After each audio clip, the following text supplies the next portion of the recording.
So is it racist to want to leave the EU? Paul Nuttall.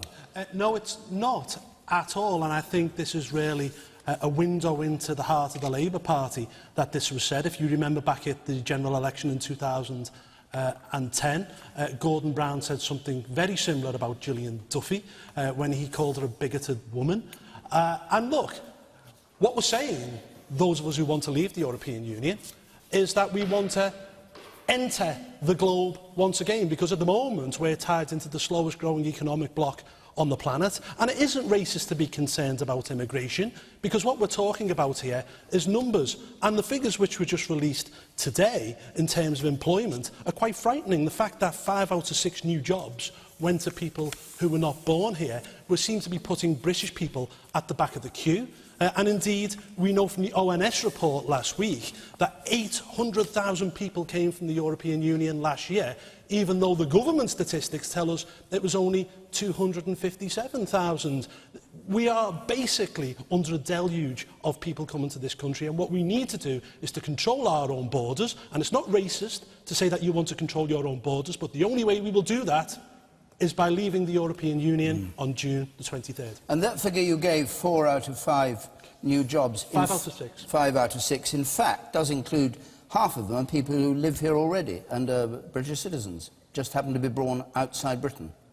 So why give the wrong figure? Well, actually, there are 5.2 million foreign workers now in Britain, 1 in 6 of the workforce. 2.2 million of those people have come from within the European Union. And look, the problem with immigration isn't just economic, because we are finding that wages are being driven down in working-class communities, and the Bank of England have admitted that is the case, but it's also the social problem as well. Of course, when we can control immigration and numbers come in, people can integrate sensibly. The problem that we have is that too many people are coming and people aren't integrating into their communities.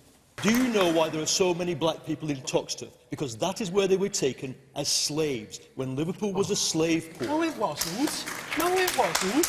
Yes. OK, go on then, Paul Nuttall. I'm sorry. What are you saying? What are you saying? No, you're from Liverpool. You're from Liverpool. What do you do? Do you object to all the black people who live in Liverpool? No, I don't. But they weren't taken Many of your slaves. supporters do. Many of UKIP supporters do. They came in after 1945, when we had sensible immigration numbers. So, for example, between 45 and 97, around 30 to 50,000 people came every single year, which was a sensible number so people can assimilate. You can't do that when you've got 800,000 people coming every single year. Are you saying that they shouldn't have come after the war?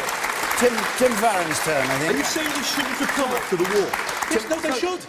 In sensible numbers. We're getting all sorts of facts and figures bandied around. You get one economist coming out saying one thing and then someone else saying the alternative. On the security issue, you have the ex-head of MI6 saying that we'd be more secure if we were out, others saying the opposite. And this is going to go on until the day, and it's going to be for you guys to then make that decision whether you want Britain to be stuck with inside the slowest economic but what do you say to his point, which is that he says that this is a disreputable campaign in which people are just attacking each other exactly the way you've just described, experts from either side saying opposite things. How do you restore confidence? Well, to be honest with you, I want to get away from the personalities in this campaign, and I want to campaign on the real facts and the real figures. Now, I'll give you one. It is costing us £55 million every single day to be members of the European Union. Hold on, that's the gross figure. That's the gross figure. Hold on, OK? Then we get the rebate back, and then they give us a proportion of money back, and then they tell us how to spend our own money. So if you walk around Wolverhampton, or if you walk around Birmingham, you will see signs up saying, "Thank the European Union. This project was built with EU money." There is no such thing as EU money. It's your money, it's your taxation, and that money should stay here in our country, spent on our schools, our hospitals, and on our transport network. I think we all realise that we are heading towards us all having to have a debate about the NHS and how it's funded, simply because we have an ageing population, we have a growing population, drugs are becoming more expensive, and it's a debate that we're going to have as grown-ups as we move on into the 21st century. What's your answer? Well, my answer is we're going to have to spend a lot more money in the future, and then that will have to go out to a general election, and a political party will have to put that to the electorate to see whether the electorate are willing to plough more money into the NHS. So taxation is your route. I thought your route was to get people to pay.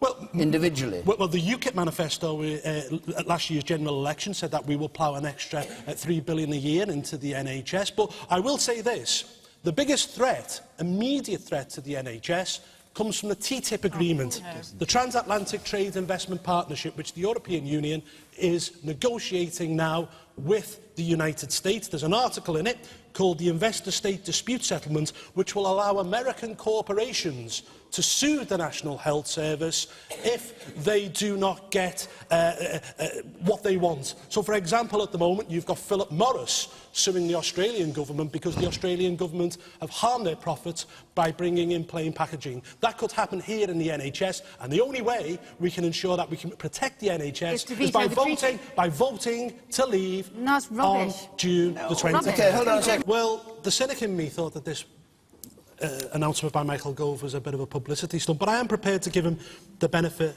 of the doubt, simply because if you look at the statistics, only 1 in 4 prisoners who are released then go on and find employment. So if you keep them employment, you will then integrate them better back into society. The other problem is that when they do come out, 46% of them go on to commit crime within a year. Those who are on shorter sentences, that jumps up to 60%. So there is a correlation between how long you spend in prison and the likelihood of you coming out and reoffending. So I want sentences to mean what they say. I don't want you to go down for 6 years and come out in 3. And I think if you go down for 6, you should serve 6 years, because in the end, we can have rehabilitation, but I think deterrents are just as important. Are you still a believer in the death penalty? Yes, I am. Like the majority of people in this country, I believe in the death penalty for people who go out and kill harmless children, and I make no apologies for holding that view. Right. Can I also make one other point? The real issue that we've got with prisons here is that the budgets have been cut massively. So let me just give you this statistic. In 2000, for every 1 prison officer, there were 3 prisoners. Now, in 2015, there are 6 prisoners for every 1 prison officer. There was a 30% cut in prison officers since 2010. And my cousin's a prison officer, and he tells me all the time they've lost control. And indeed, between now and 2020, there'll be another 15% cut on the Ministry of Justice budget. We need to spend money on our prisons. We need our people to come out, educated, rehabilitated, and then integrated back into society. But you won't do that unless you spend the money.